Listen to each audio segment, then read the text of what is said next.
What's up, family? I was on YouTube earlier today and I came across this video on K Reno's channel called, "Why Do You Hate the Real Ones?"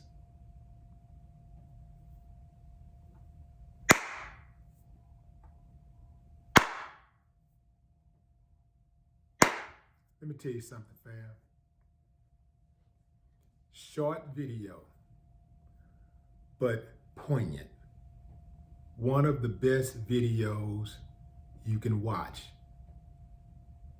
on any channel because of the significance of that statement. It's heavy, fam. It's heavy when you think about it. If you're not following K Reno, you need to do yourself a favor and follow his channel.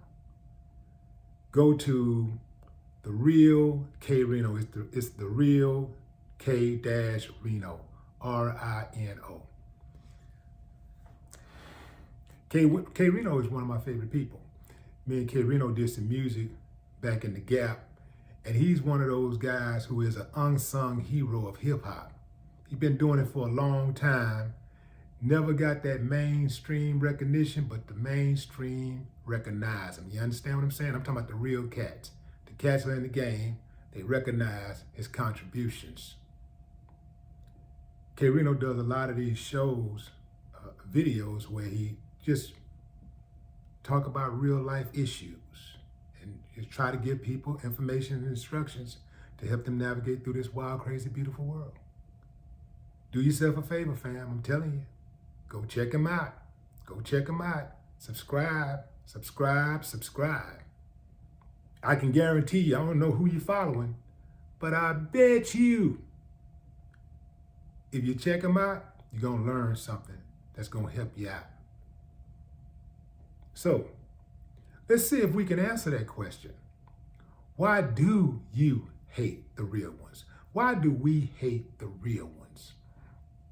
K Reno gave an example of how you can have a friend who see you in a relationship that ain't good for you, and they'll tell you about it, and you get mad at them instead of heeding the advice. You can have a loving parent who will tell you, don't hang around this crowd, don't hang around that person. You get mad at them and hang around that person anyway. You tell other people that the parent is the problem. Then when you get in a jam, the first person you call is who? Mama, daddy. Why in the hell is that so? I got family members, I ain't gonna say no names, but y'all know who y'all are. I love y'all, man, but you know. Always hanging around that crowd. But the moment you get in a jam, you on the phone calling family. Why? We can go as far as talking about how we look at some activists, some of the people who have sacrificed everything for the betterment of society. We hated them. Hated them. Some of us hated Malcolm X and still do. Some of us hated Martin Luther King and still do. When all these dudes did was love on us, love on society, and try to bring us together, tried to bring people together, fought for equality, fought for dignity, self-respect. And some of us, with our hating asses, hated them. Why? I suspect that oftentimes we hate the real because the real holds us accountable, and we don't want to be held accountable. We don't want to stop the foolishness. So we shun the real.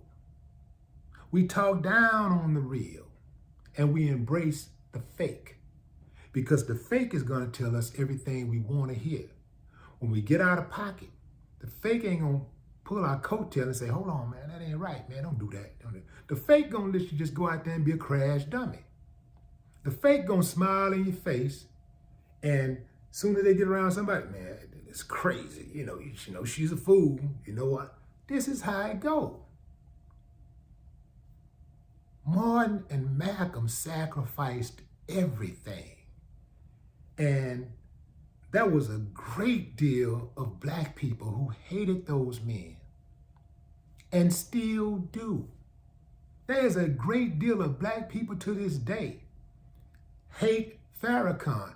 I really don't even think them people think that Farrakhan really had anything to do with Malcolm's death. I do believe if Malcolm was alive, they'd hate Malcolm too.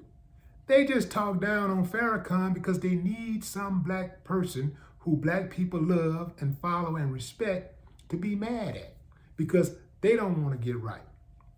Also, I do believe that they hate a lot on the real, especially in the case of a Malcolm or any activist out there that's fighting for equality, because they're cowards.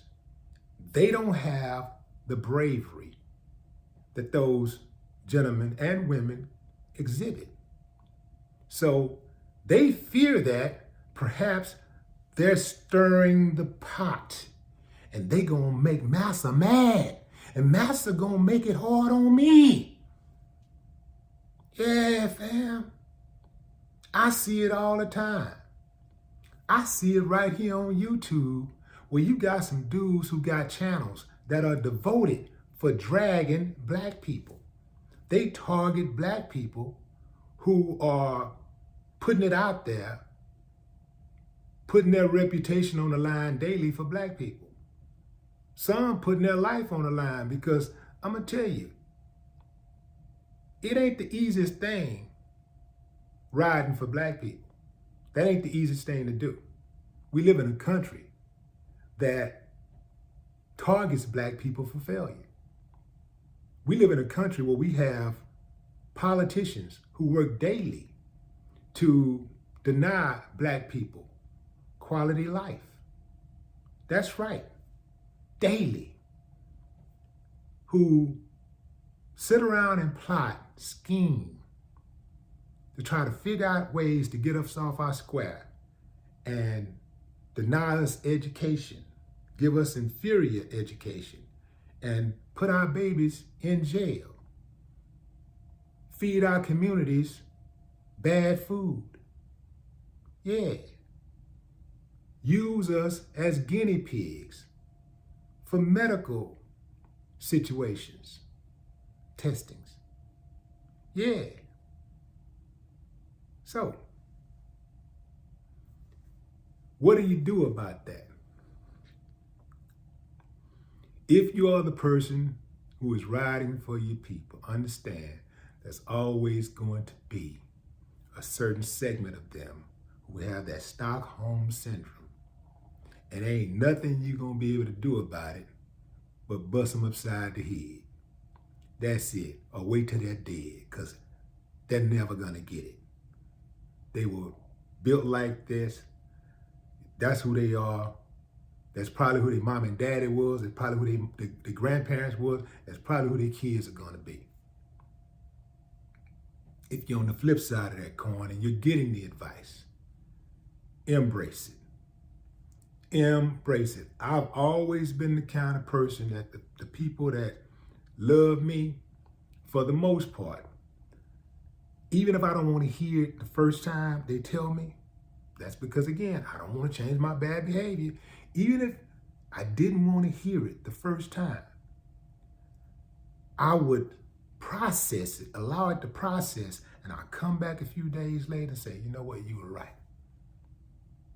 It might be a few hours later. You know what, you were right. Sometimes I catch it real quick. I walk out the door, come back in, you know what, you were right.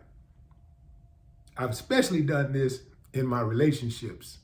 In the past, I had women who've told me, hey, you know, you're out of pocket, you're wrong. Didn't want to hear it at the very moment. But I pride myself on not being a damn fool. I'm a fool now, I can be a fool, but I don't want to be a damn fool. It's a difference. It's a deep, damn, being a damn fool is just a different level. Like, you know, when somebody say, "But you're a fool," fool is one thing. But when they say damn fool, that sounds disgusting. Damn fool. Disgusting. I don't want to be disgusting. Anyway, fam, I hope y'all can embrace this message. K Reno, thank you again for this message, man. I'm going to hit you up and we're going to talk further. No, I got to come on your show too. But follow K Reno, fam. He's right on YouTube. He's on YouTube. The Real K Reno. K-R-I-N-O. Follow that man and get you some of that good information. No more talk.